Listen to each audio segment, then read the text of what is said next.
Good afternoon.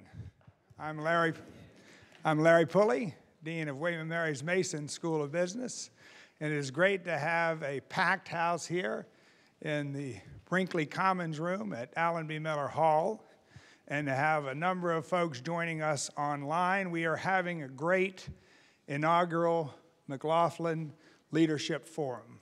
This is day 2. We have wonderful participants. We have wonderful founders and sponsors in Jim and Fran McGlothlin. And without further ado, let me turn the podium over to Jim now, who is the moderator for the signature event this afternoon's session. Thank you very much. Thank you, Dean Pulley, and welcome.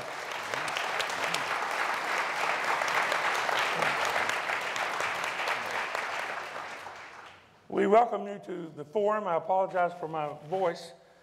Believe it or not, I haven't been giving speeches, but I got a little cold.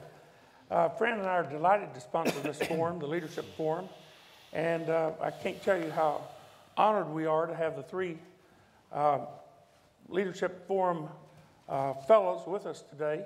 First of all, Bill Weldon, the Chairman, CEO of Johnson & Johnson. Secondly, David Boyce, founding partner of Boyce, Schiller & Flexner, a law firm located in New York, as well as California, Nevada, Florida, and other places. John Snow, the 73rd Secretary of the Treasury, and former chairman of CSX, who all of these gentlemen serve the public in many different ways, from serving on public boards, doing pro bono work, as David does, across the country. And I could go on and on to introduce them, but their reputation, I know, speaks for themselves. And we wanted to get right into our program, which is called the William & Mary Free-for-All. Free-for-all being a debate, sort of, but we want to find answers from these gentlemen about current events and current problems, and I think they are well qualified to give us their opinions. I'm sure they'll differ on some of the solutions to our problems, but it'll be great fun in listening to their ideas. Many of the answers have been already submitted. We had page after page of, many of the questions. It's too bad we don't have some answers too. But it is impossible to address all the questions. So I'll start out. Kathy, a 1966 graduate, has asked, I'll have to get my glasses out. What blend of investments are you recommending for retirees currently? If we had the answer to that, Kathy, we'd be pretty good. But it sounds like you might have been with Lehman Brothers in the past. And we recommend Goldman Sachs, Morgan Stanley, Legg Mason, Payne Weber. But maybe in today's world, a dartboard would work. You know? all good fun. The first question that we're taking, and this is for David Boyce, is tort reform important to our society, and if so, how? The answer is, I think, clearly yes. I don't think it's the first most important thing that we face, or even the second or third, but it is very important. I think the current system imposes costs on our economy and our society that are becoming increasingly intolerant. In the past, when we were the dominant world economy, when we didn't have to worry about global competition, we could sort of impose a lot of costs on ourselves and still succeed. We can't do that anymore. And the kind of costs that the current system imposes is not just the direct cost, where you pay out maybe 2 or 3 times as much money as goes to anybody who's injured. Asbestos is maybe one of the worst examples, but there are a lot of examples like this, where 65% of all the money that's paid out goes to lawyers or administration, and something like 30–35% goes to the victim. In addition to those kind of inefficiencies, you have the inefficiencies that are caused by attempting to avoid litigation. You have defensive medicine being practiced. You have things that can be very valuable to consumers being held off the market or restricted in the market or restricted in how they're marketed. So you have a whole series of secondary effects that can have as much of an adverse consequence as the direct costs. I think that Tort reform, most people in business, and I think most people in law privately will tell you, needs to be done. The problem, of course, is the political one of getting a consensus. We had a window a few years ago where we might have gotten something done, and I think some of us worked on some draft legislation at that time that we had some hope for, but other things intervened, and now I don't have a lot of hope that you're going to see meaningful tort reform in the near future. Would you see tort reform being more effective on a federal level or on a state level? Well, I don't think you're going to get it on the federal level in the near term. I think if you could get it on the federal level, that would be desirable. In the absence of tort reform on the federal level, I think to the extent you can get it in the states, that's desirable. I think as a practical matter, the states are the only place you are going to get any attempt at significant tort reform in the next several years. Great. Bill, would you like to comment on Yeah, this? I guess, I would agree completely with what David said. I think the issue in the healthcare industry, of course, is, if there is negligence or bad behavior on our part, we should be put into a position where we have a responsibility to whoever's injured. However, I think as David said, a lot of the issues that go on are not due to negligence. There are certain situations and circumstances that go on, and it's not necessarily to the best interest of the individual who gets injured. So I think tort reform is necessary. I think the costs that David alluded to, the hidden costs, are just, no one can appreciate how significant and how large they are. And you even talked about defensive medicine. I mean, if you look at how, I don't know how many of you have been to the doctor or had any issues recently, but you can have an MRI, an X-ray, a CAT scan, and all these things when many times they're not needed. Now, I'm a full believer in early diagnosis. I'm a full believer in, mammograms and PSAs and colonoscopies and all these things, and they serve a purpose. But I think just to protect yourself is the wrong reason, and it does drive tremendous costs up. So, I would just actually really support the comments David's made. Mr. Secretary, do you have some comments? Well, I would second what's been said. Unfortunately, we lost the window, as David said. We had a window, didn't seize the opportunity. Circumstances came about that made it impossible. But I also agree with the view that while it's important, there are many other things that outrank it in terms of correcting the problems, addressing the problems that are holding America back. But it's one of the factors. Well, thank you. The next question we have from Lincoln. How much of an effect does our growing national debt have on the global economy? What steps should be taken to balance the budget and then to start paying down the debt? Mr. Secretary. Well, we have a whopping debt. And as our government tried to properly address the issues of an economy that was going over the edge back in '08, as the result of an explosion of private debt that we couldn't afford, the government stepped in and substituted public debt for private debt. And now we have in the private sector people paying down their credit card bills, they're deleveraging, they're paying down their auto bills, and consumption is coming way down as a result, which is why the economy is growing so slowly. But the government stepped in and replaced the private sector as the source of debt obligations. And they're pretty staggering to have the deficit today at nearly 10% of GDP. I think that's a temporary phenomenon that we can get out of that. I hope this special committee will come up with something useful. Wish I could be more hopeful as well that they will. But look at Europe if you want to see where this takes you. Governments that can't pay their bills lose the faith of the financial markets. The borrowing costs rise and become a disproportionate part of their GDP. the CDS spreads, the insurance spreads on the paper blows way out, and the speculators, the shorts, come in and say there's a lot of money to be made betting against the sovereign debt because the sovereigns aren't going to be able to pay it. And if you want a real live example of that before us today, it's Greece. Greece is a country that's essentially bankrupt.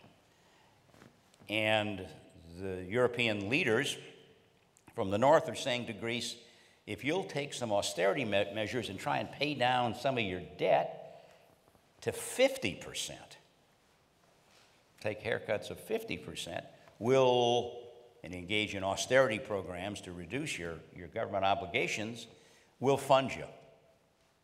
We'll fund you.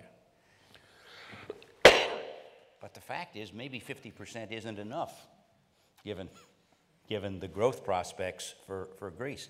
Countries that don't manage their debt obligations find themselves behind the 8 ball, and ultimately they fail.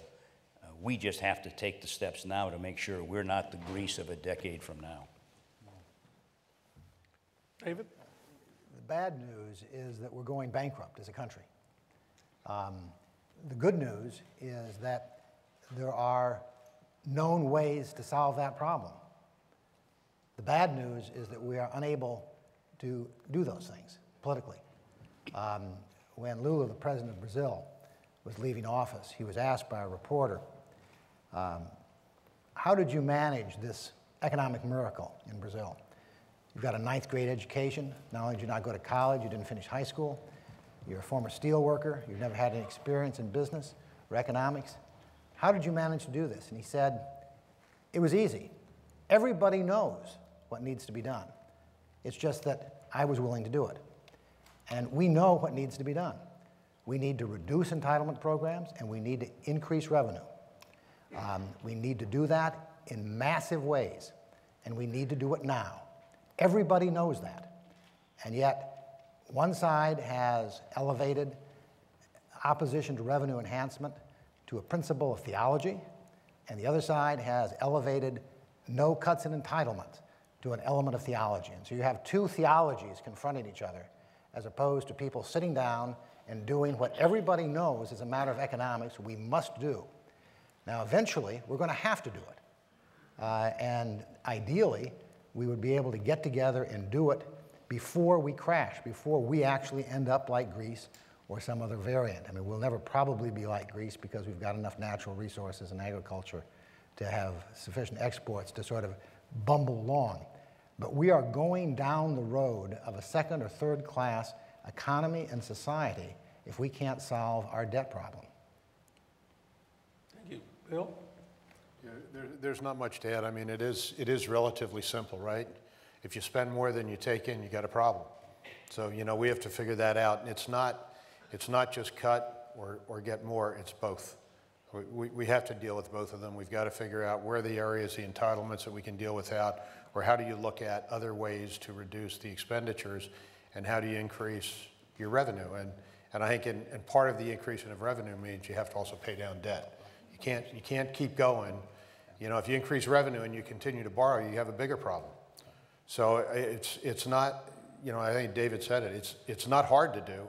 It's just doing it that's really important. And I think the biggest problem we're dealing with today in our environment is the polarization of Washington and the political parties. If one says it's red, the other's going to say it's blue. And I mean, there's just no way that they're coming together. And what's happening, unfortunately, is as it becomes more and more polarized, the middle, which is where we're going to be able to get these concessions, is shrinking. We need the middle to be larger, and we need to have less polarization. So it's, you know, it's not rocket science at all. We all understand it. We all live with our own budgets. We understand what you have to do. You just have to be able to get the people to do it. Maybe just add a point on what David and Bill have said. When you think about this problem, it's largely in your world. It's healthcare. And it's the fact we're an aging population, and as People get older, they consume more healthcare services, and we have a tremendous capacity in this country to produce new and better healthcare technologies, but they're costly. They make people better off, but at a higher cost. We have had significant increase and continue to demand for healthcare services because of our demographics. If Medicare stays where it is today on the growth path, now it's growing faster than GDP, by about 2 or 3%. You don't have to be Einstein to realize that if you're growing faster than GDP, you become GDP. It is today, what, Bill, 17% or so of GDP? Yep. It's going to be 30% of GDP in the not too distant future. With Social Security and with Medicaid, these entitlement programs will absorb not only all of the revenues, but twice the revenues we take in today. Think of it this way. The revenues that we generate for the tax system are about 18% of GDP. Healthcare is now 17. It's going to be 20. With Social Security and the other programs, it's going to be 30. So we've got revenues running at 18%, and the economists tell you it can't be, maybe it can go to 22 or 23 or 24, but if you take it up to 40% of GDP, you're going to wreck the economy. There's a trade-off there, but at the growth path it's on, healthcare and the other entitlements absorb the entire budget of the United States. Everything. There's no Treasury Department, there's no Agricultural Department, there's no Education Department. These programs have to be reined in, or they devour the whole rest of the budget. And that's what we're dealing with here. Yeah, go ahead. When I was a young student in economics, there was something called free goods. And a free good was something that was defined as something that was in such plentiful supply and so freely available that there would be no charge for it. And the example that was always given was air and water. And we've learned that there are really no free goods. And certainly healthcare is not a free good. You make it inevitably available to everybody all the time, and you will necessarily run out of the supply, and you will go bankrupt trying to do so. And the reality is that we have to face the fact that there are some kinds of medical care and some kinds of medical procedures that we cannot as a society afford. Right now, the numbers vary, but some very, very large percentage of all Medicare costs go in the last 3 to 6 months of somebody's life. That money could go into prolonging lives. A fraction of that, if put into prenatal care, would be so much more beneficial to society. We've got to make choices. We cannot say we're going to have it all. And some of those choices are going to mean that we're going to say there are life-prolonging medical procedures that are simply too expensive for what they do. And those, if we're not prepared to make those choices, we're going to have to make those choices. The only question is, are we forced to make those choices out of bankruptcy and when we're a failed country, or are we prepared to get together and make those choices now? David, back to tort reform. I've talked to any number of doctors, people our age, who say there was a time when you would have a consultation and say that the person, your father or your grandfather, led a good life, but there's no efficacious medical procedure that can be applied. And that today, and you'd let them slip away. Mm-hmm. You do that today, and you're in big trouble, right?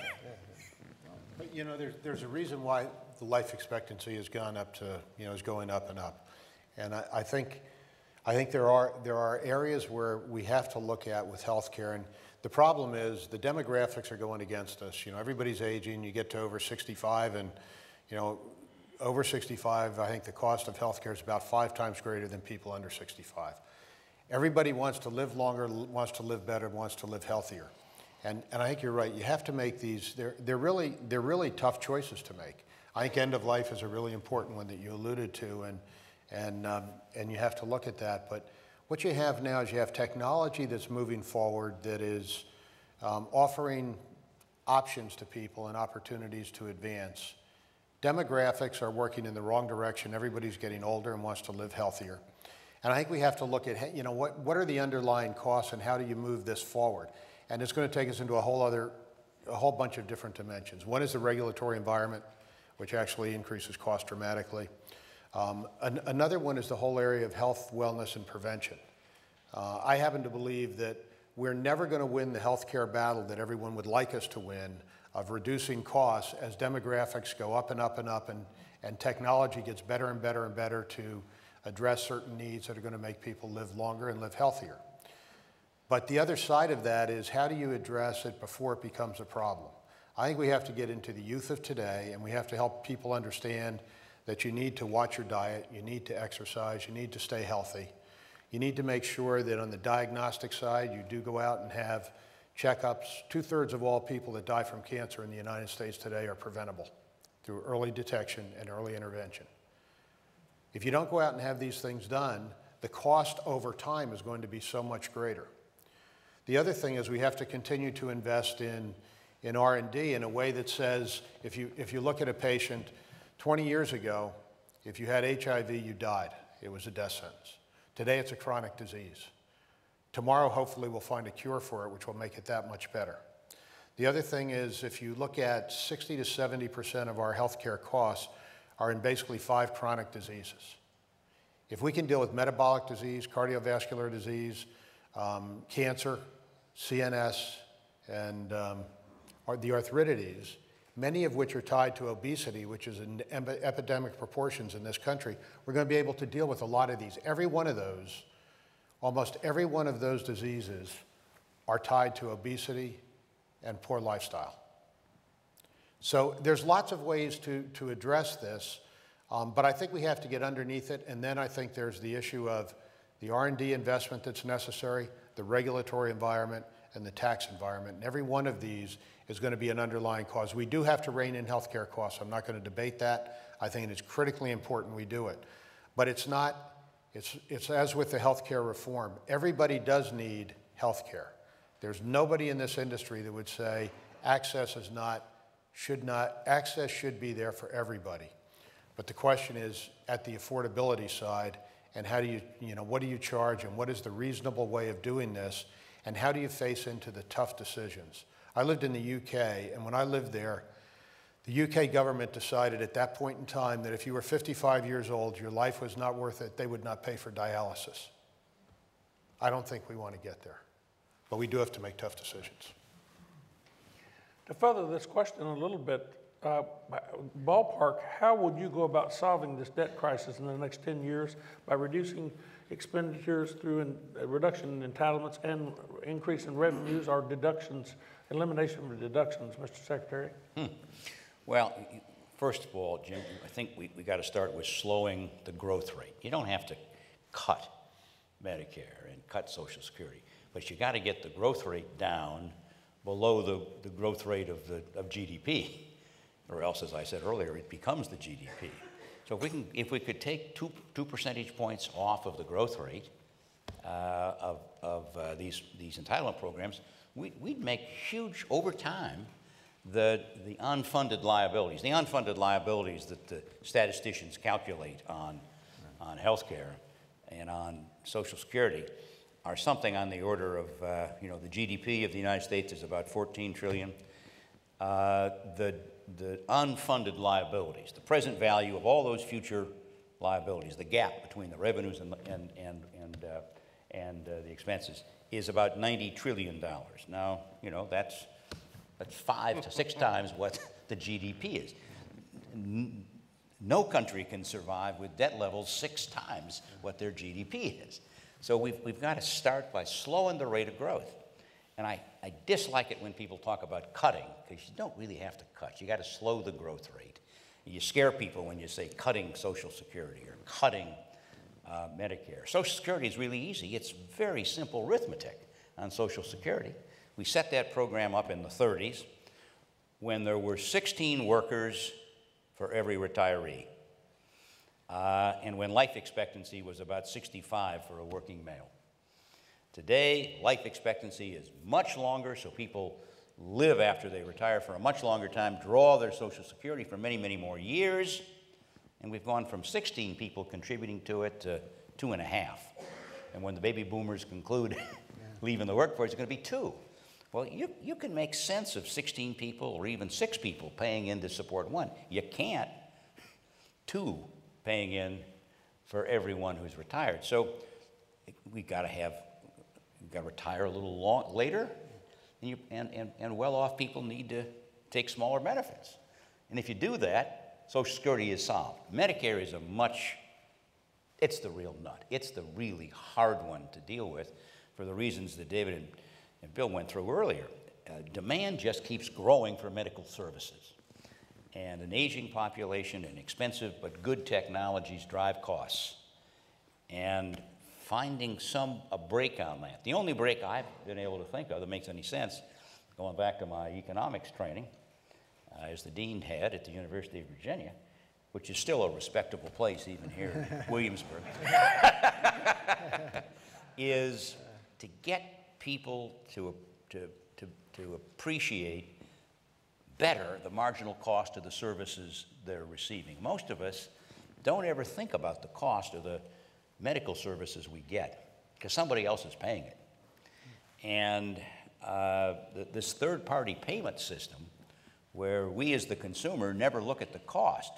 Americans are great consumers. If we go out and buy a car, my gosh, buy a computer, we know everything about it. We go on the internet, we check it, we go to the auto dealers, we check used cars versus new cars, we check the whole marketplace opportunities.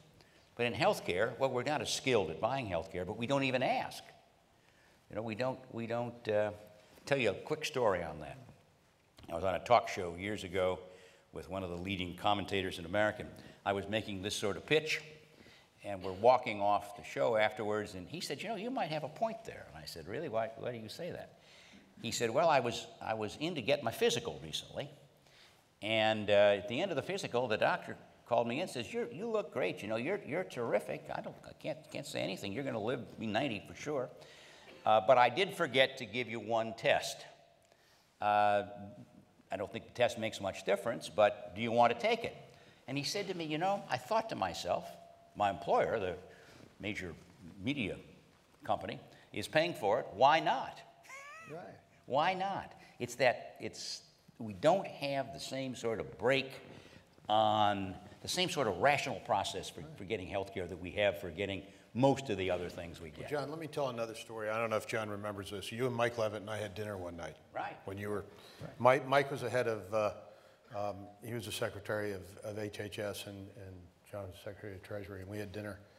And Mike was talking about these health savings accounts. And he said, I get this from the government, and I get charged price X. I have to buy a second one of these, and I go on the internet and shop for it, and I pay about 1/3 the price for it. There's something there that needs to be done. Do you remember that? Remember that dinner? Absolutely. And Morton's Steakhouse. Yeah, that's right. And John paid, so none of us got in trouble. Because if I paid, we'd all get in trouble.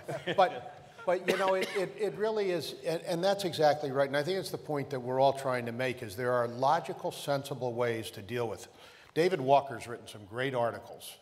He used to be head of the P. Peterson Foundation. He was in the government, and he's now gotten out on his own. But he's kind of written some great articles about where we're going. And if we think Greece is bad, we're going to be a lot worse unless we get these things under control and deal with them. And it does come down to, how do we rein them in? What do we need to do for them? How do we look at people taking control of their own health care?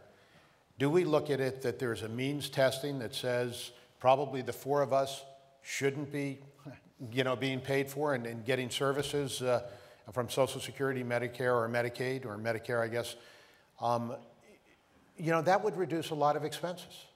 How do we look at all of this and say, what is the right thing to do? Now, the 4 of us can pay our own bills. So we need catastrophic coverage, but do we need the rest from the government? No. So how do you look at that and say, what actually is needed, and how do you go about doing it? Tort reform is another one. It causes tremendous costs. If we just start looking, it's kind of opening up the kimono and looking under it.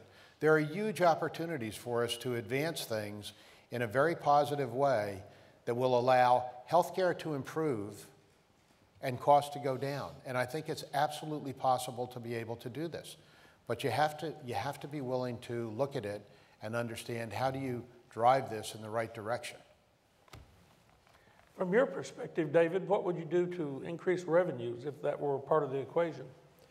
Well, I think there are a lot of things you can do. You can eliminate some of the deductions. You can simplify the tax code.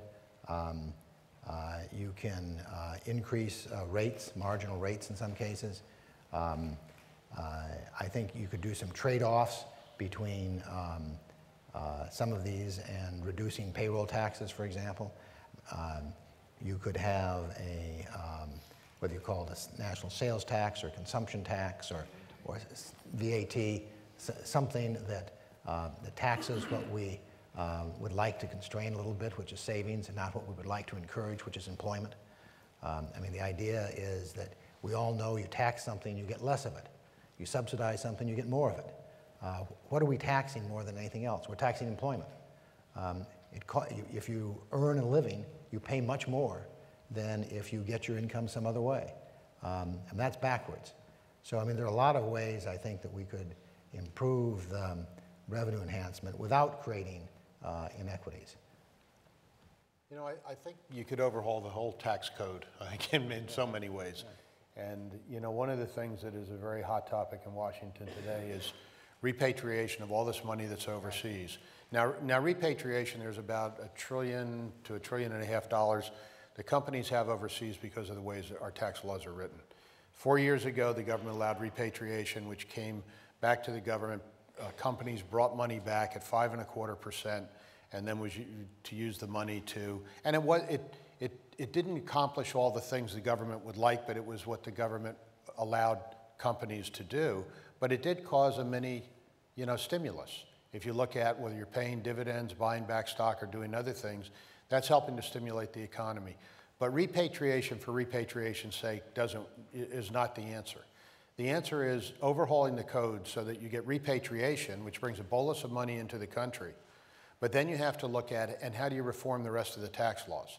So you have a tax law that says we will have a territorial tax, as I think every country in the world besides the United States has, that said we'll pay a global tax of, say, 25%. For J&J, that will be a tax increase for us. But we're willing to do that, and then money comes back in the United States rather than is invested offshore or stayed offshore. So I think we need a whole tax overhaul, and I think a large piece of it is going to be at the individual level where, you know, I'll stand here and I'll say I'm willing to pay more tax if we reduce debt with it. But I also think that if you look at corporations, there's a big opportunity to bring a bolus of money in that will help us. But also, I think when you look at the way, and John, you know this better than any of us do, the way the government looks at it, they look at a 10-year period and they say there's money overseas and that money's going to come back at 35%. Probability is it won't, because the companies that have it overseas don't need it. But if you brought the money back and had a territorial tax, there would actually be a positive, actually, you know, they'll say at least neutral, but I think a positive balance coming back into the country when you offset it against expenses. So I think there's lots of things. Again, I'm going back to what you said in the beginning, David. This isn't all rocket science. Right. This is something that, you know, can be done. It's just taking having the guts to stand up and do it. The political will. Yeah, absolutely, the political will. Part of that, though, Bill, you know, from being on the Business Council and Business Roundtable and those things, is the business community is far from united itself on what tax policy makes the most sense. Mm-hmm. If you're a heavy industry, a steel company, you got a different point of view than if you're a service industry. And if you're a global company as opposed to a domestic company, you got a different view. Absolutely. We've partly created this problem ourselves with our own internal constituencies. When I was heading the Business Roundtable, we could never get a consensus on tax policy. What do you want? Go to the White House, what do you want? I can't tell you, I don't know, because we don't have any agreement. And I don't know, the tax code is so embedded with things of special interest, and there's a reason every single comma is in the code. Behind every comma, behind every line is some lobbyist, some company, some special interest, some charitable interest that doesn't, that the problem is if you could change it all, we'd make the world a better place. Put in a consumption tax or something. You'd make the world a better place, no doubt about it. But most companies, most lobbyists have a big stake in keeping that one provision that's critical, they think, to them. And so they say, well, we'd like to have the tax system work better, but we want to keep this provision. Keep this provision, change everything else. Well, when everybody says, we want to keep our provision and change everything else, nothing changes. Well, that brings us to the next question is that if the tax code needs to be revised, how would you go about doing that? Would you have a flat tax, a sales tax, some modification of the income tax? I think all three of you have a different perspective, and it's a great question from Larry, and you've gotten right into it, so Well, that's why none of us can agree, right, John? Yeah. Where's Herb Cain now that we need him? 999. Call 999. Or 10, 10, 10, 11, 11, 11. I mean, yeah. But I mean, I think that without advocating the specific economics of Mr. Cain's plan, I mean, the idea of trying to have a simplified, flat tax, reduced for personal income tax, reduced corporate tax, and a substantial value-added tax or sales tax or consumption tax, however you phrase it, is the right thing to do. You need to have all three components. They need to be simplified. You need to try to get the special interests out as much as you can. The only way you're ever going to do that is to have a radically simplified flat tax type of approach. In terms of being regressive, if you just exempt food, you make a tremendous difference in terms of adjusting the regressiveness of it. So I think that you need something that's simplified. You need something where the rates come down, which they clearly can significantly if you simplify the deductions. You need to bring down the corporate tax rate, and you need to bring up a very significant value-added tax, sales tax type thing. You go back to when this was last done on a major scale. Going back to our earlier discussion about a Congress that worked, you had a Republican president with Democrats, Bill Bradley, for instance. Bradley led it. In the Senate. 1986. 86. It made it possible, and they did just what David's talking about. They lowered the whole rates, but they broadened the base. And they ended up making more revenue out of a broadened base with lower rates, which is really where we have to go. And I like your idea of, what you said earlier is absolutely right. If you tax income, you discourage people from working and taking risks. If we could have a consumption tax, America's problem is we don't save enough. You know, well, we'd save a lot more if we had a consumption tax. you have something on that, Bill? No, I think it's so. Well, I have a question. We see protesters around the country thinking that wealthy people don't pay their fair share of taxes. If you have a consumption tax, would that mean wealthy people would pay more? As I suspect wealthy people really do want to pay more if it will reduce the indebtedness of our country. How would that fit in? And also, how do we keep from taxing the poorest of our people who really can't afford to pay any more tax and barely make it in day-to-day living? Depends how you set it up, Jim, but a consumption tax, a pure consumption tax, would really hurt people who've led prudent lives and saved a lot of money. Because who do you hit? You hit people who saved during their working years and now are sitting on some money that they're going to spend. They're going to pay more. Many of them may be wealthy. A consumption tax has to have a component in it that exempts food or lower income. If you're less than X. Lower income.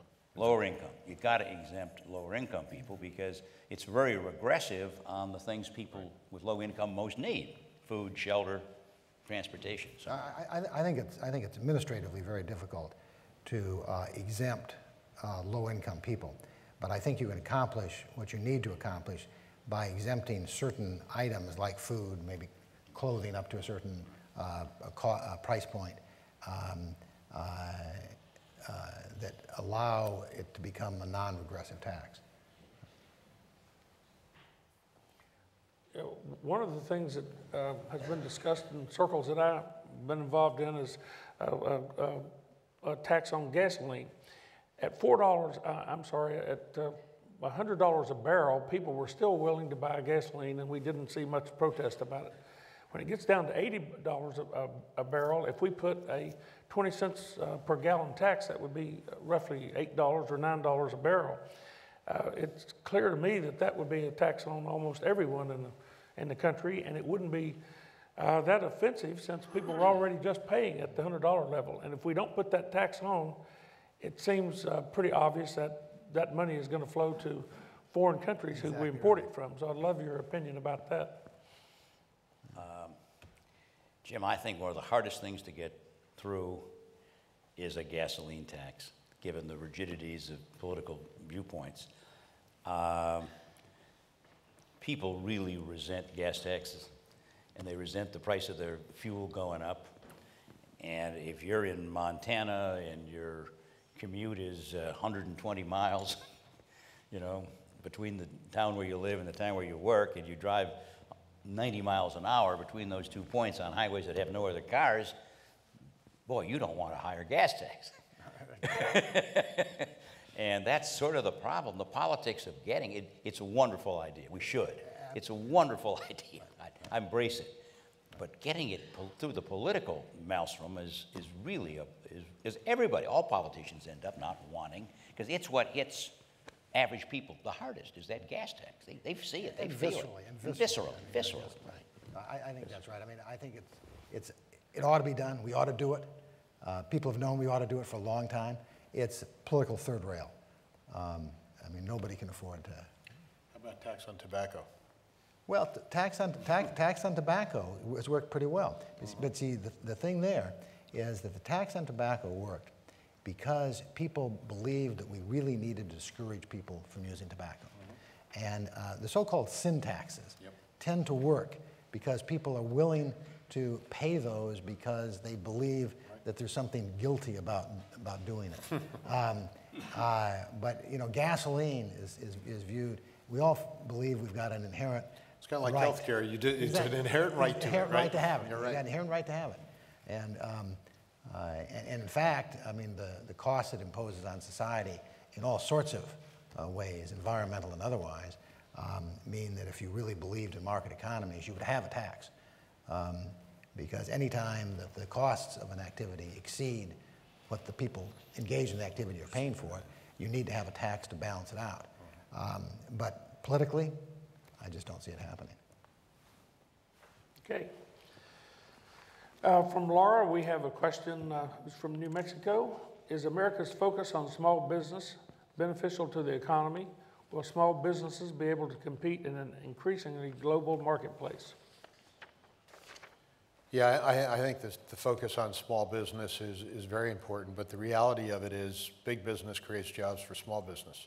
So it's really a balance. If you look at the pharmaceutical industry, for every job we have in the industry, we create 6 jobs to support the industry. So, you know, I think, and that's just us. You know, you can look at GE, you can look at IBM, you can look at, you know, P&G, you can look at any of these companies. The amount of jobs that are created in small businesses, this year we became there's a thing in Washington of diversity suppliers. We do $1 billion of business with diversity suppliers. We create tremendous jobs, and large companies create tremendous jobs for small businesses. So I think we have to focus on small business, but we also have to make sure that we recognize not at the expense of all others. And it is large business that by and large will create many of the businesses for small businesses. So I think we really have to have a balance on both of them. No, I agree completely. I agree. How do small businesses, entry businesses, manage to get past the burdensome regulation of acquiring permits and licenses, which big business can do because you're set up to do it? But a single entrepreneur is now finding it so much more difficult than I did 40 years ago to enter a business. And to get financing, Jim. And to get financing. And to get financing. Yeah, one of the unfortunate consequences of the situation we find ourselves in here after the bubble, the financial collapse, is that credit is much harder to get for small businesses. Much harder to get. The FICO scores that are required for a consumer make it beyond the means of most people to get consumer loans today. And small businesses are having an extraordinarily difficult time getting access to capital. And the regulators have reacted to the mistakes of the past by becoming very risk averse. And no OCC, Office of the Comptroller of the Currency, regional regulator wants to be taken on the carpet for having permitted loans to occur from his local banks or her local banks that go bad. And yet if some loans don't go bad, then an awful lot of good loans didn't get made. It's just the way it works. And one of the really serious problems of getting the American economy going today is that small businesses, which are part of the engine of creating jobs, aren't getting the working capital and the capital to expand because of the understandable risk aversion among bank regulators. It wasn't bad loans to small businesses that got us into this problem. Not by a long shot. This was a problem that came from the exact opposite direction. And one of the ironies is that small businesses who can make a tremendous contribution to the creation of jobs now cannot get financing because of the mistakes that the banks and the regulators made in an entirely different area. Exactly. And a lot of startups can't get going because of the regulatory environment. Yes. You have regulators who are now imposing tremendous controls, and especially you think of the medical technology, medical device businesses where people used to be able to come up with an idea and get things going. Now, whether it might be private equity, it might be, banks, it could be anybody who's not going to put the money into it, and they're pulling money out of these small companies that are startups. And for a company like J&J in our medical device business, so much of the innovation comes from entrepreneurs who think up great ideas and take it so far. And many of them would like to take it into a finished product and be able to then either take it to the market or sell it. The problem is the cost to be able to meet the regulatory requirements are so high today that companies either don't do it and can't get the funding, or if they do it, they can only take it to a certain point because they can't take it beyond. So I think we have to look at the regulatory requirements that are being imposed on small businesses, large businesses, any business, but that really gets in the way of the small businesses, and that ties directly to the availability of capital to be able to invest in the business and borrowing wherever it may come from or support from somebody. So I think, again, I think so many of these things are not simple questions to answer because they're multifactorial when you look at what are the issues you have to deal with. When I started in the business world 40 years ago in the coal mining industry, in 4 or 5 days we could get a permit to open a coal mine. We were required by law to comply with environmental and safety regulations, but we had to figure out the recipe for how to do that. And if we made a mistake, we were really in trouble. Today, it takes 4 or 5 years to get a permit to open a coal mine, and they give you the entire cookbook as to how you're going to perform, which most of the time does not really address the individual situation that you have. Now, I would favor for a startup company, as I was 40 years ago, having a one-stop shopping agency to give permits and licenses and some exemption from the cookbook idea. But now there were hundreds of coal companies 40 years ago. Today there's only a dozen or so, and they don't want that because they don't want a startup company, a small one, to interfere with them because the cost would be so much less for a small company than they have. And they know that to comply, all they have to do is add more price on their product. They can do that today if it costs 10% more and they add 5% to it, they're going to make more money. So they don't really like regulatory control in the coal business because they've learned there is a great deal of profit to be made over continuing a burden of regulations. It's not something we can go and buy in India and bring back here too. So my thought is that individual small businesses are having more and more trouble starting up, particularly when there's a burden of regulations. Now, regulation becomes the barrier to entry. That's right.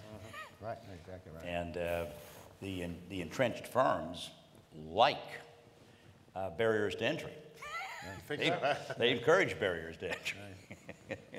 And that hinders employment because, just in my example, when I started in the business, within a couple of years, I went from 0 employees to 1,500 employees. And you don't see that happening too much anymore, at least in our industries. Jim, you talked earlier in that class with me. You ought to voice that here because I think it's a powerful point. Community banks and the role they played 40 years ago in your success. Local banks that have, by and large, leaving the world or have left the world. Exactly. I was in John's class earlier this morning, and he was talking about the international, multi-international banks compared to the little local community banks that we used to have. And I said that when I got into my first business, I had 6 partners, and all 7 of us put $1,000 apiece up, and we managed to borrow $25,000 from our local bank to start this coal business. And as time grew and we did better and better, we maxed out on what we could borrow from our local bank, which they had a capital structure they couldn't exceed. But because they had great belief in us, they called a bigger regional bank and convinced that bank to loan us more money. And our bank, our local bank, had a lot of skin in the game, as John was saying. They did their due diligence. They knew us, and they knew what kind of risk that they could take. Today, that bank would just maybe pass that loan to somebody else, and they wouldn't have to have the risk. So we've changed. There's no local banking much anymore that can give you a loan sort of like the one we were talking about. Hey, Jim, you know, a question that I think would be interesting is we can talk about taxes, we can talk about all this, but it does come to demand and jobs, right? I mean, at the end of the day, that's where it comes. And you've got a situation where you have technology moving forward, which, and there's been some great articles written on, it's not the movement away of jobs, it's that technology has actually consumed so many of the jobs because you can produce so much more for less, or in terms of people. What do you guys think is, how do we create the jobs that will add to, you know, the economy to move things forward? I think, you know, underneath it all, that's the critical question. And, you know, I was out in Silicon Valley a couple weeks ago, and there is no job shortage there. They are go to India or China. Exactly. Well, they go back, you know, and sometimes our immigration laws force them back. We spend the money to educate them here in the United States. Yep. We give them the best education that they can get any place in the world, and then we force them. Not only do we not try to keep them, we force them to go back, which is madness. But the skilled employees, I mean, are being advertised for, are being sought after.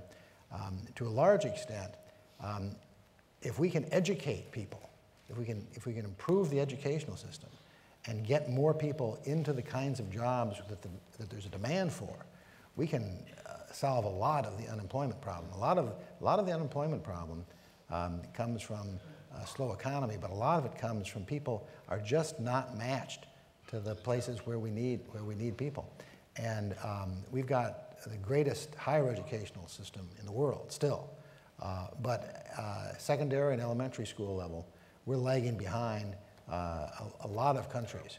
And if we're not prepared to make the investment in education, we're going to have a continuing employment problem because we're not going to have people that are suited for the kinds of jobs that are available today. The old jobs are going away, and they're not coming back.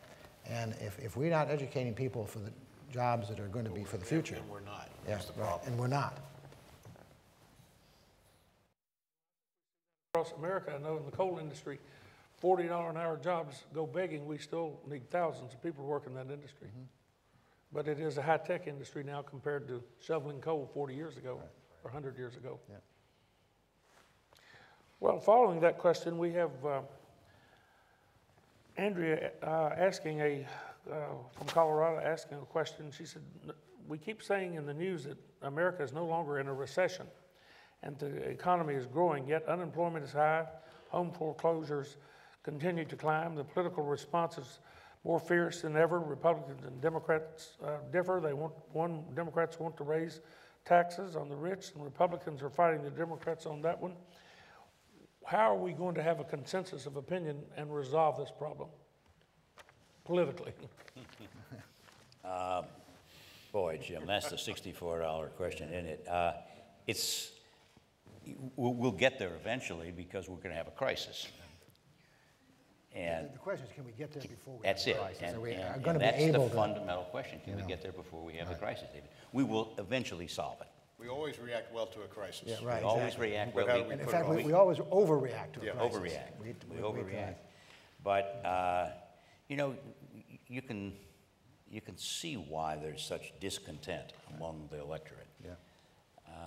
We have unemployment levels we've never seen for such a sustained period in our history since the 30s. We have real incomes, median income, stagnant for 30 years. The top end's getting, you know, rising income inequality, really marked rising income inequality. Going to the skills question, Bill, that you and David and Jim were talking about. We've got a lot of skilled people in the United States, and they're getting good jobs, and they're making much more money than they ever made. But the average isn't. And then you leave college with a huge, the rise in tuition costs at universities and the loans that the kids take out to fund it, whether it's law students or business students or medical students or undergraduates, it's pretty staggering. And if you don't have a job after you've taken on this huge obligation, it is scary. And the question keeps getting raised now, more and more, will this generation be the first generation not to do as well as the prior generations? Well, we've had at least one generation that hasn't done as well. Right, exactly. That's that median income. It's stuck where it was 30 years ago. For deep-seated concerns on this question of have we lost our way, can we regain our way?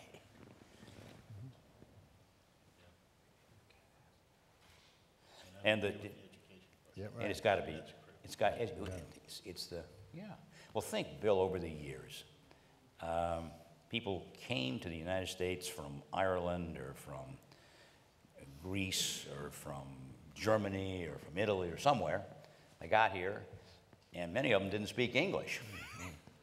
And we had a public school system that worked and gave them a chance to go on and accomplish great things. That was the road to promise, was the public education system. I don't think it serves that same role today. If we wait till crisis, though, how much damage will be done to our economy and our country by waiting that long? Oh, Almost irreparable. I agree. It would be disaster. I mean, look at Greece. And we've got an overhang of real debt in terms of promises made that exceeds the problem that Greece has. And if we don't solve that problem, our whole economy will be shattered in a way that will be very difficult to recover. And we've got a lot of natural resources. One of the things that we've got is a wonderful agricultural system. And in an era in which food is increasingly in demand around the world, we're going to have some advantages that a lot of the countries don't. We don't want to go back to simply being an agricultural economy, exporting raw materials. We've gotten to where we are by being the highest tech country in the world. And you can't sustain that if our educational system doesn't keep pace. You can't sustain that if you have an economy that is mired in debt. And the reason I think, too, that it's going to be catastrophic is we're really talking on almost like a federal level. Right. If you go down to the state level, it's just exacerbated that much greater. And if we do allow it to get to a crisis situation, Jim, I think it'll be almost irreparable. Right. I think we'll be, almost out of control. If you look at some of the work, we could get to the point where we're going to be 70% of our income to service the debt. Right. If you're paying 70% to service your debt, you got a problem. And think what happens when interest rates go up. At some point, the government is not going to be able to keep interest rates down to essentially zero. At some point, we're going to have inflationary pressures that are going to force interest rates up. Think of what that does to our debt. Yeah. Think of, I mean, the cost goes up exponentially. Yeah. Well, we see protesters all over America today who have, as John says, probably good reason in some cases to be protesting. But here we have an educated intellectual audience. And across America, people have opinions. They want something done, and I think they're willing, under the right circumstances, to pay more taxes and to do their fair share. But we have, so far, public officials, both in Congress and serving us, that are not doing that. How do we get our opinion across to them that we want action on this? And it's not political. For most of us, it is not political. It is about saving our country. How do we do that? The ballot box. Yeah. The only way is the ballot box, but the ballot box doesn't allow you to do it as effectively as in the past, because the ballot box has been rigged with red and blue districts. So the people in the red districts have a 95% chance of getting reelected, and the people in the blue districts have a 95% chance. Right, and it's even worse than the fact that the people in the safe districts don't listen to the general public. The problem is those people in those safe districts have to listen to the most extreme elements of their party, because they don't have to worry about the general election. All they have to do is worry about the primary election. And the people who vote in the primaries, in both the Democratic and the Republican primaries, are the extremes of both parties.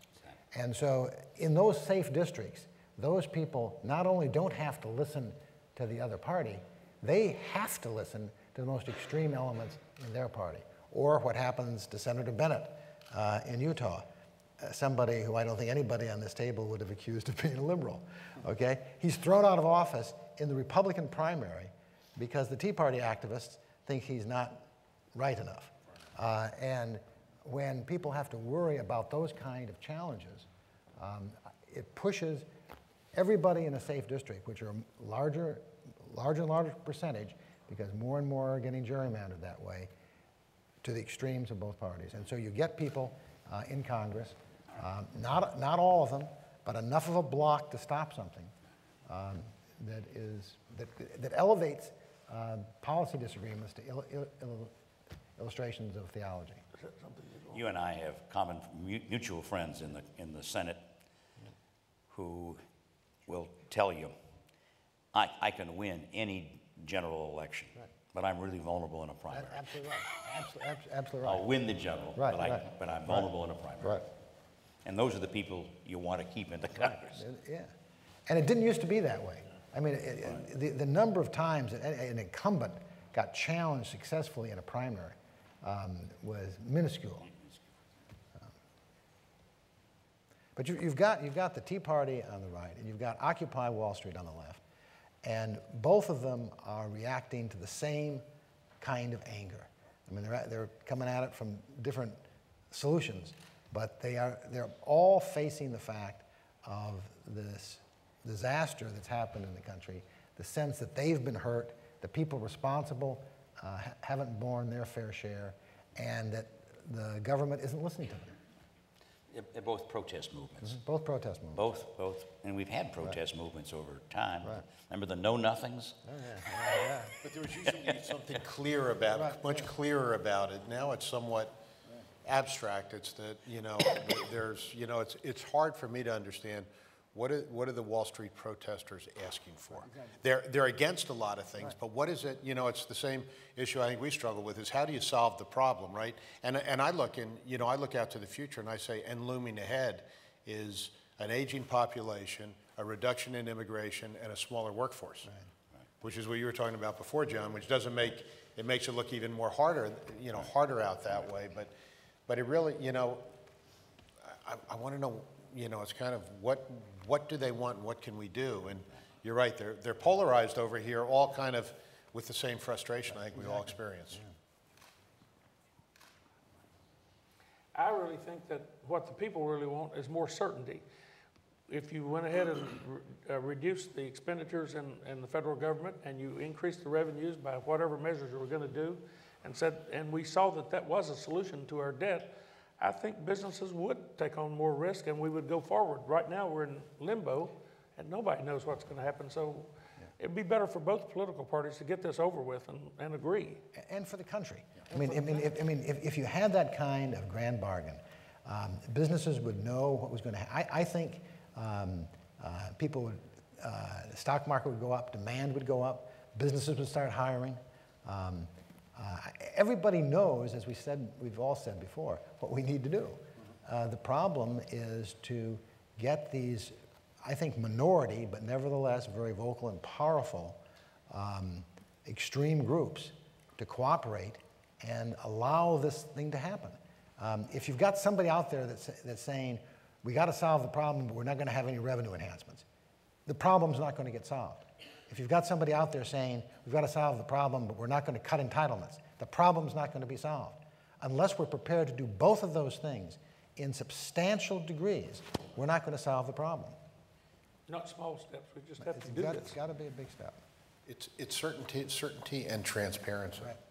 Tell us what it is, tell us what to expect, and it's easy to make decisions when you're in limbo and there's no transparency and you don't know what's going on, and there's numerous examples where, it's waffling, and until you stop waffling and say something, you're not going to be able to make decisions.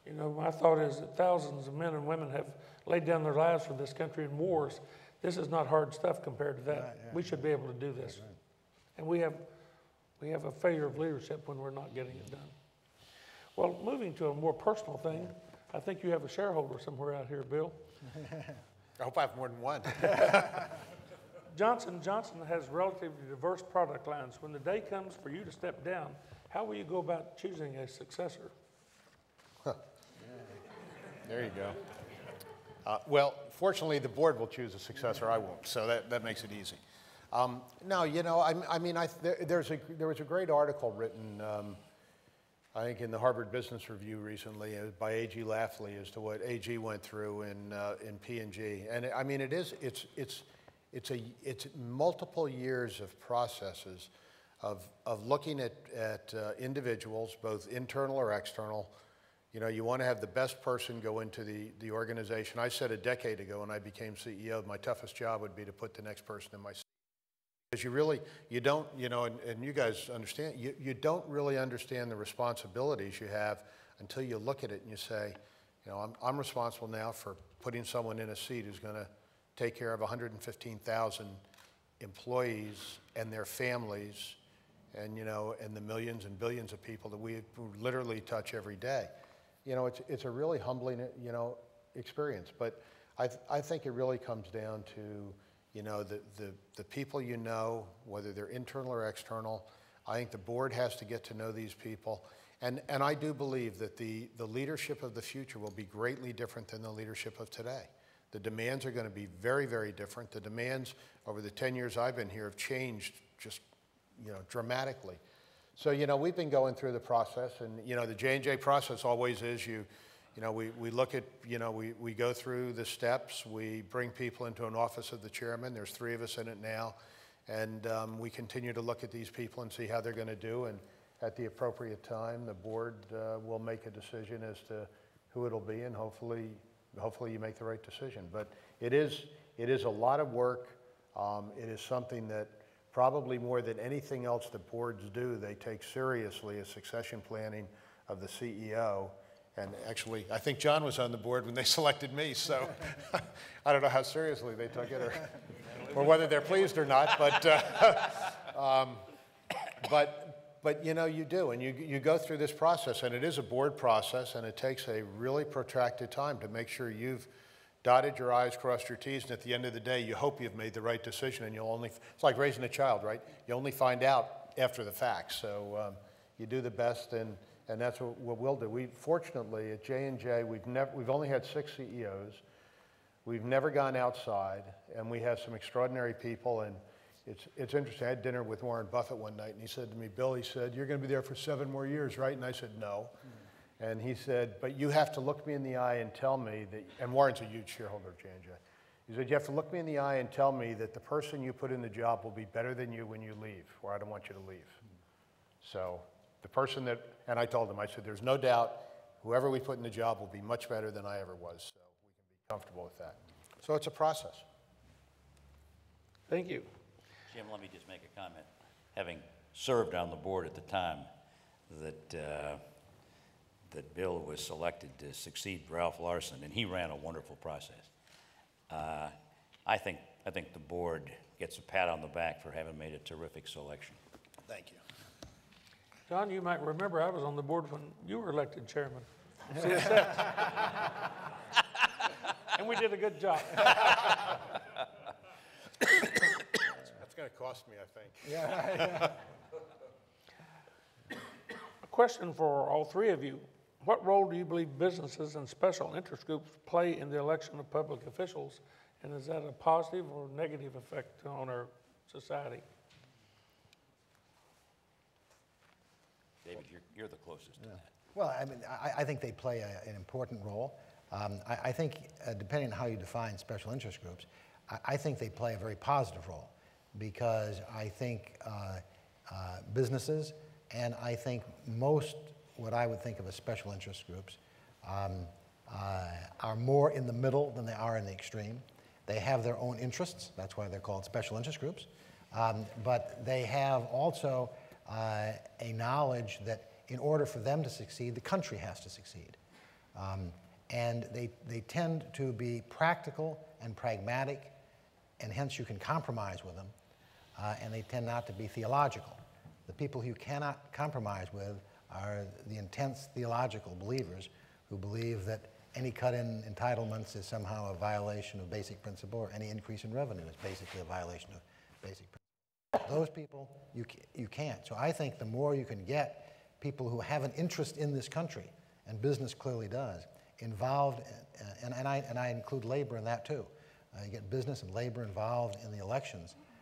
You get a much more pragmatic, much more effective kind of governance than if you have people fearful of what's going to happen in a Tea Party or an Occupy Wall Street primary challenge. It can go overboard, though. There's an ad now from the AARP with this fella coming on who says something to the effect, he's a white-haired fellow, maybe 65, and he says, I got a message for Washington. They try and take our benefits away, we're going to be 55 million people strong standing in their way. They can't take our benefits away. Now, we've heard David, Bill, and me, Jim all say, unless there's some change here, we can't get there. And here's this fellow representing the AARP saying, special interest, no changes anywhere, ever. And they're prepared to fund the people who will keep the program intact without making changes and defeat the people who are on the other side of it. I agree with David. Basically, what is America about? It's about people expressing their views and being represented and having their point of view expressed in the electoral process. But boy, some of that point of view is we'll never give up anything. I mean, the danger are the single interest special interest groups. I mean, if you've got, business is a special interest group, labor is a special interest group, but they all have a variety of interests. They've got a broad-based set of things that are important to them, and what is fundamental to them is the success of the country. When you get single issue, whether it is the NRA or maybe the AARP. I mean, the AARP used to be a very responsible organization that you could work with. But if it becomes a single issue kind of group, it's going to have the same adverse impact on the process that the Tea Party has. But you're never going to stop that in a democracy, nor should you, in my view, try. What you've got to do is you've got to try to energize the people with broader interests to participate in the process. You said the most important word when you started, David, and that's compromise. Right. I think the success of the country is built on compromise, right? You can't have it just one way or the other way. It's got to be this way, and that means people need to sit, talk, and be able to communicate with each other. And if they don't, and they're not willing to compromise, like it's either my way or the highway, right, we'll never get any place. It's the only way we became the country we are. Absolutely. Moving out of the Articles of Confederation into the Constitution we know was compromise on the part of people who were rigidly opposed to each other. Right. And they constructed a form of government that assumed that people would compromise. A form of government that in the absence of compromise simply grinds to a halt. I have a question from Edmund, who is a foreign student here at William & Mary. At William & Mary, we have a large international student community. In the broader national scope of the U.S., how do you believe policies should be structured to help America utilize the talents of ambitious individuals who may have to return to their countries of origin after studying at a premier institution like W&M? I got an idea for you, Jim. Every foreign student who graduates with a first-class degree from an established American university should be given a green card and a visa. We ought to recruit these people actively. They ought to make them and keep them in the United States. Look, we are subsidizing their education, all right? This is the point I made before. I mean, how crazy is it? We take our limited educational resources, we bring people here, we give them a great education, and if they want to stay, it's because they like our culture. And then we say, go home. Not even go home, go back to where you came from. And that's crazy. It makes no sense. It's not fair to them, but it makes no sense to us. We are depriving ourselves of exactly the kind of resources that we need and the kind of resources that this country have always fueled the growth of this country. People who have come here, with talent and ambition and desire to be part of the American culture have always been one of our greatest resources. And now we're turning our back on that, and it just is maddening. Yes, hopefully that's when where hopefully there'll be somebody that's going to see the light of day in Washington is going to change it. I mean, that's one that's so obvious. It's just, and I think everyone's realizing the liability disadvantage that it's placing us under. Thank you. Another question is, we hear the buzzword responsible capitalism, as well as a focus on the stakeholders, which seem to be two major principles of responsibility, which requires rules and regulation. Is it possible to apply the concepts of responsible capitalism and stakeholders' equity to the contemporary business environment without strangling the business world and overbearing government regulation? Yeah, I'll start on that because I think it's, if you look at that, and I'm going to go to, J&J is 125 years old. When we went public, there was a document written called our credo that said we have stakeholders and we have responsibilities. And every one of and you can interpret it however you want to interpret it, but every paragraph starts out with we have a responsibility to. And the first one is to the people who use our products. The second responsibility is to our employees. The third responsibility is to the communities in which we live and work. And the fourth responsibility is to our shareholders. And those are the four stakeholders. And if you think about it, it's a pretty simple document that says it all. You do what's right for the people that use your products, and you make sure you're committed to those people. And in healthcare, that's really important. You make sure that you're fair and equitable with your employees. You give back. J&J gives back. In the area of philanthropy, we give back about 4% of our net income. Most companies our size give back less than 1%. And if you do those things and you manage the business well, it says that the shareholder, who's the fourth stakeholder, and there's a reason why it's written in that order, should get a fair return, not the best return. I think if you look over time, if you look at J&J, the history of J&J, if you bought a share of stock when we went public 65 years ago, it'd be worth over $1 million today. So I wish my father had bought some, but he didn't. But it really is. I don't think you have to compromise. And I think that,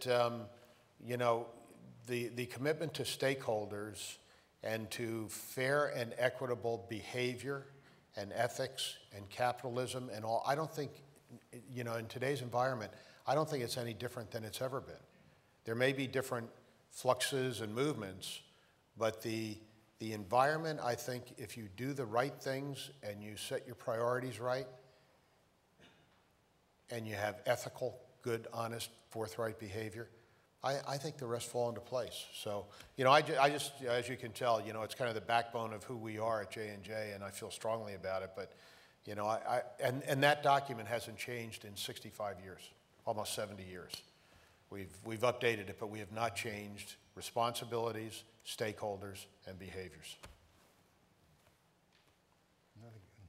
No, it's a marvelous document. It really is.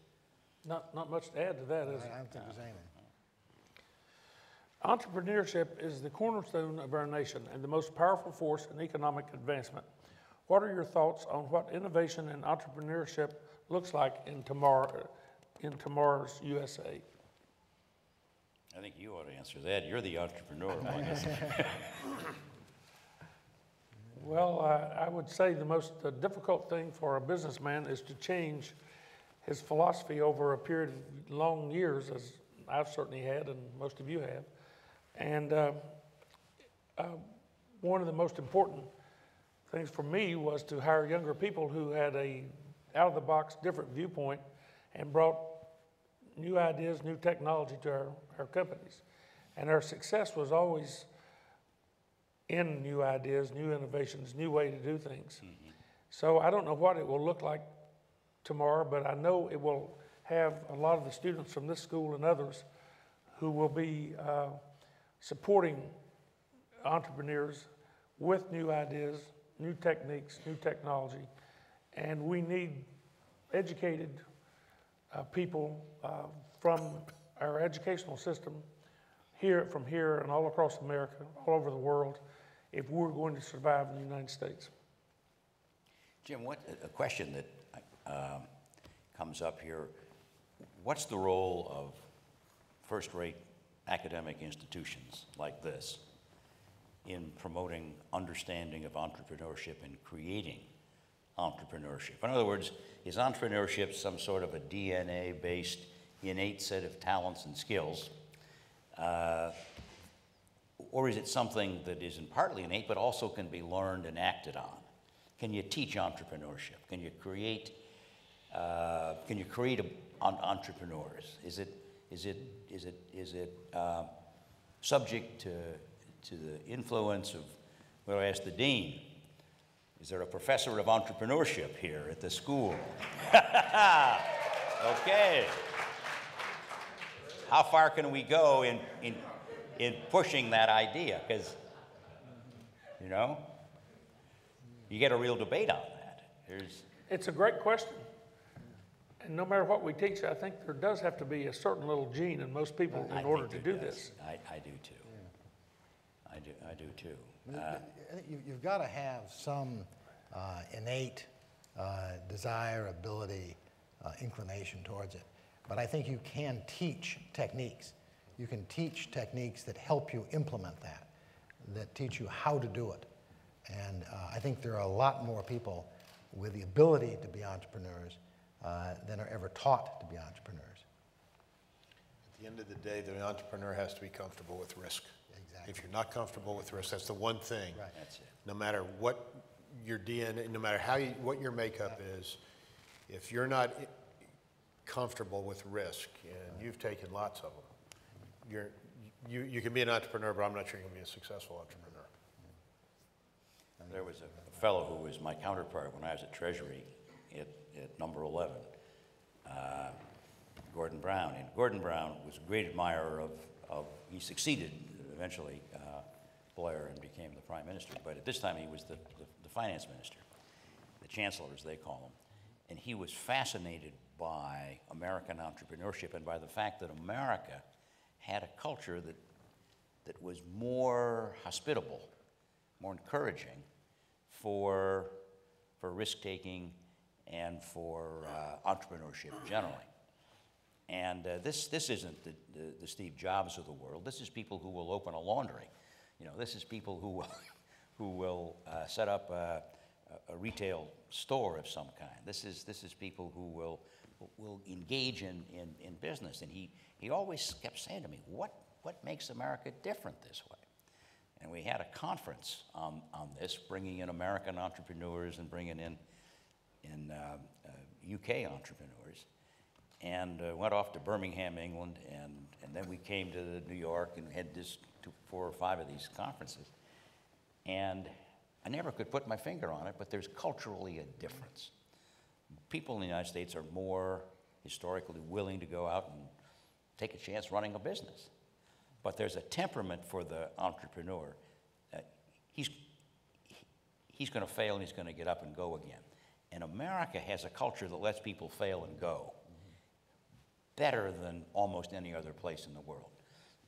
Most places, you fail, you're a failure. The United States, you fail, well, sure, a lot of people fail. You can get up and go again, which is one of the defining characteristics, I think, of our success, is that we don't use failure as a permanent black mark against you. But you know, you drive through any small town in America or a large city, and on any street, business street, you see what America's about. There's a little store for almost everything. Right.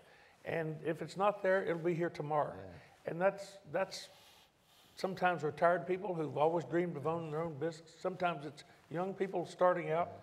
But we just believe that we can make it some way or the other. I see these businesses, and frankly, at my age, I think, what are they talking about? What are they doing there? What are they doing? But I'm so proud to live in a country where that opportunity exists and where we've supported it. I really worry that with our current banking situation, that we'll be able to continue to have investment along that line.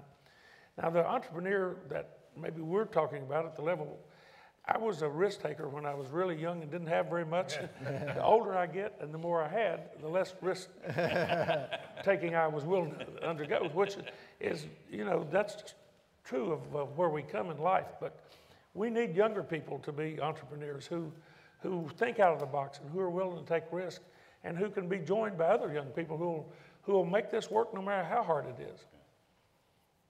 You know, fear of failure is the greatest inhibitor to, I think, an entrepreneur. You know, if you're afraid to fail, you're never going to take the risk. You're never going to step up and do it. You have to not have that fear of failure. There was actually a pitcher with the New York Yankees. I can't remember who he was. He was a guy years ago, had tattoos all over him, kind of an older fella, good, not older, but heavy set. And he was good, but he always said, you know, if we get in the World Series, give me the ball because I'm not afraid to lose. You know, and he said, let me pitch. And he had phenomenal World Series records or playoff David records. Wells? Yeah, David Wells. It was David Wells. Oh, yeah. Yeah, it was David Wells who said, you know, give me the ball, and, you know, because I'm not afraid to lose. Right. You know, and it is, if you have that, you have to just kind of get through that and say, you know, I'm not going to fail, I'm going to be successful, but if I do fail, I'll come back and be successful. But you got to get through that fear of failure. If you got it, you know, it's almost an inhibitor of everything. I'm going to ask you one last question, and we'll end our time together, 3:30. David said something to me yesterday that I was so impressed by. He said, I've so enjoyed my career, and he and I both agreed we'd had such fun in our working careers that we should have been paid to work rather than making money from it. But I'd like to know from each of you, you've had illustrious careers, you've been so successful, and in Bill's case, he's been with one company most of his life. David's done lots practicing law. John's been back and forth. I've been with one company.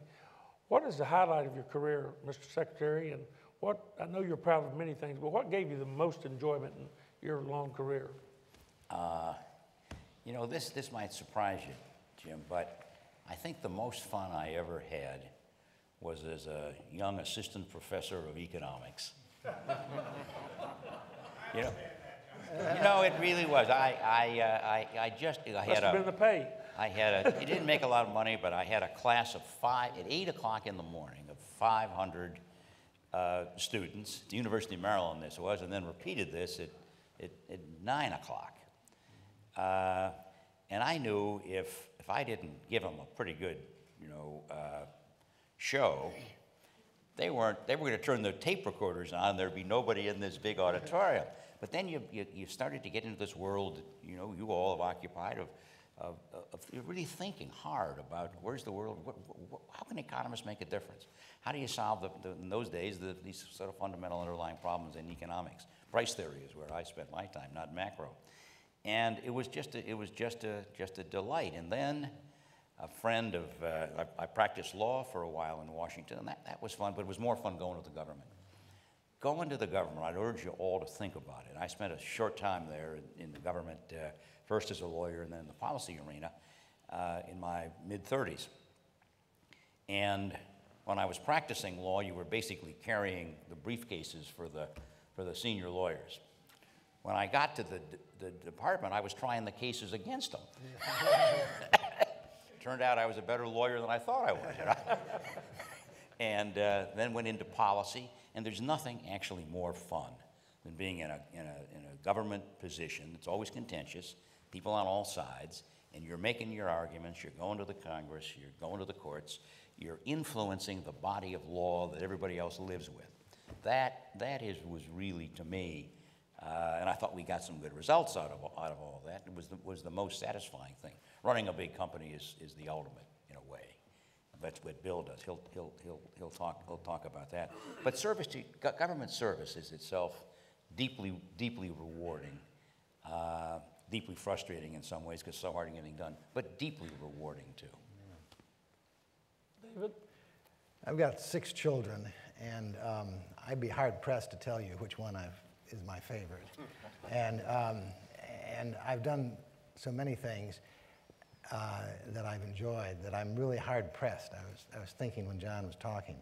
I mean, certainly some of the cases that I've done, the cases where you're absolutely convinced that you're right. I mean, the civil rights cases that I did in the middle 60s down in Mississippi, the Bush v. Gore, where even though I couldn't convince 5 justices that I was right, I was absolutely convinced I was right. The Proposition 8 case that I'm doing in California, and those give you enormous satisfaction. At the same time, just cross-examining, challenging witnesses, like Bill Gates in the Microsoft trial, or General Westmoreland in the libel trial. I mean, there's nothing more rewarding and exciting that you can sort of do legally than being in that kind of arena where you are trying to get at the truth from somebody whose vision of the truth is different than yours, or who doesn't want to reveal the truth. Either way, what you're trying to do is to bring out your version of the truth through a hostile witness. And certainly my time in government was very exciting and rewarding, particularly at the time that I did it in the Senate, in which people worked together.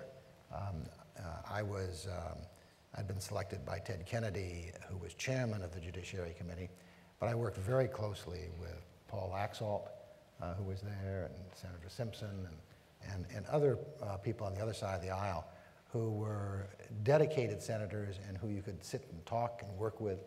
And it was just it was an inspiring thing to see people from very different points of view, all united in trying to come up with what was best in the country, which is something that I think we're missing to a large extent today. And building the law firm that I'm in now has been an entirely different experience. Leaving the large law firm that I started out with, and I'd been with for 3 decades, in 1997, and then forming a small law firm. Talk about taking a risk and finding a small business. We started out with 2 lawyers in a loft, and then it gradually built a significant law firm, and that's been very, very rewarding, both for the institution that you create, but also for the culture that I think we've created in that firm, and the group of people that have been brought together. So I think we've all been so lucky, and I certainly think that a great deal of what happened didn't come from any either talent or particular hard work. I've got talent and I do work hard, but nobody really gets what I've gotten just through talent and hard work. I mean, you have a tremendous amount of good fortune. And looking back on it, I don't know which one of those I'd give up. If you say you gotta pick one to give up, and it would be tough. Thank you. Yeah, I think actually there's a common thread between all three of us, and it really does have to do with people. You know, I mean, that's ultimately what it's about. I said when I got this job that, you know, there's two things, and it's not a legacy of mine, it's a legacy of J&J's. It's, you know, being able to contribute to and cure diseases that haven't been dealt with previously, and be able to develop great leaders, and not managers, but great leaders. I think on the first one, when you see patients whose lives you've impacted, and you see what you can do, and you actually have patients talk to you, it is one of the most humbling, exhilarating experiences you could ever imagine. You know, I go down to Africa and work my way through Africa every year, visiting patients with AIDS, visiting patients with tuberculosis, going through and seeing what's happening in those areas. And you just want to see extraordinary things. I was able to lead the first business group that went into the earthquake area in China a few years ago.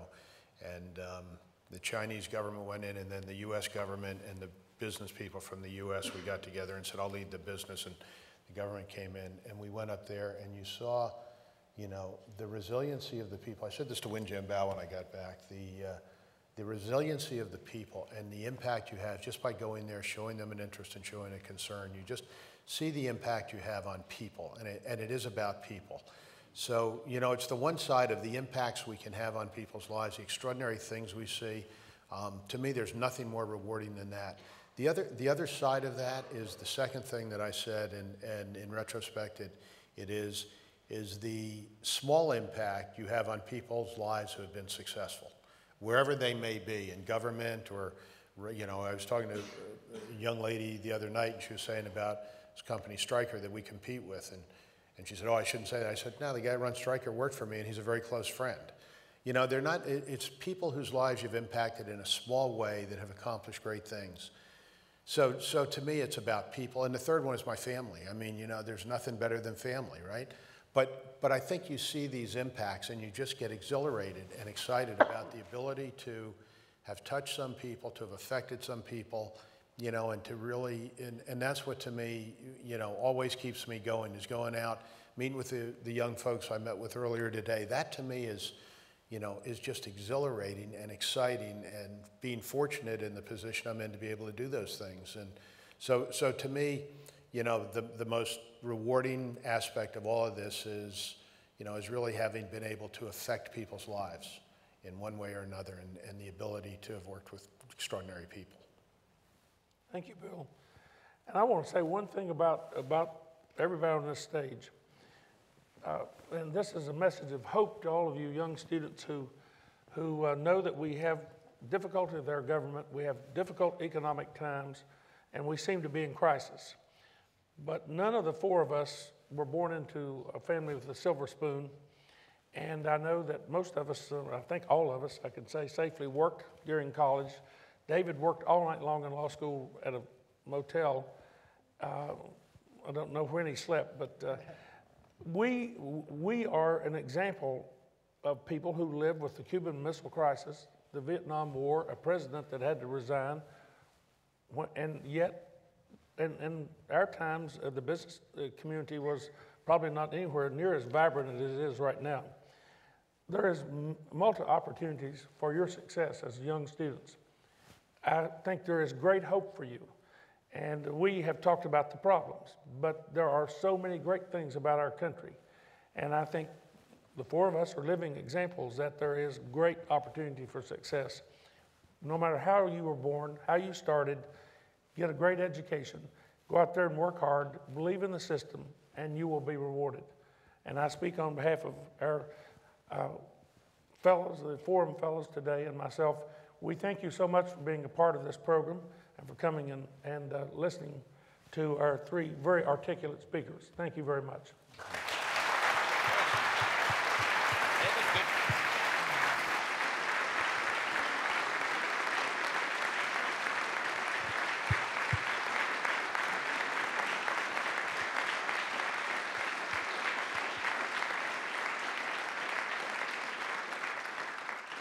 Well, I think everyone will agree with me that this has been an incredible afternoon. And so Jim McGlothlin, Bill Weldon, David Boies, and Secretary Snow, thank you so much for an incredibly stimulating program.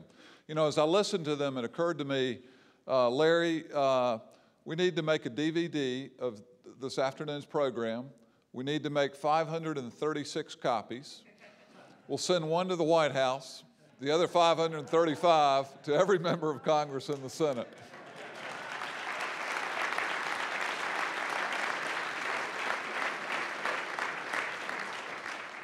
So thank you all for being here. This has been such a splendid afternoon, and thank the four of you. Thank you.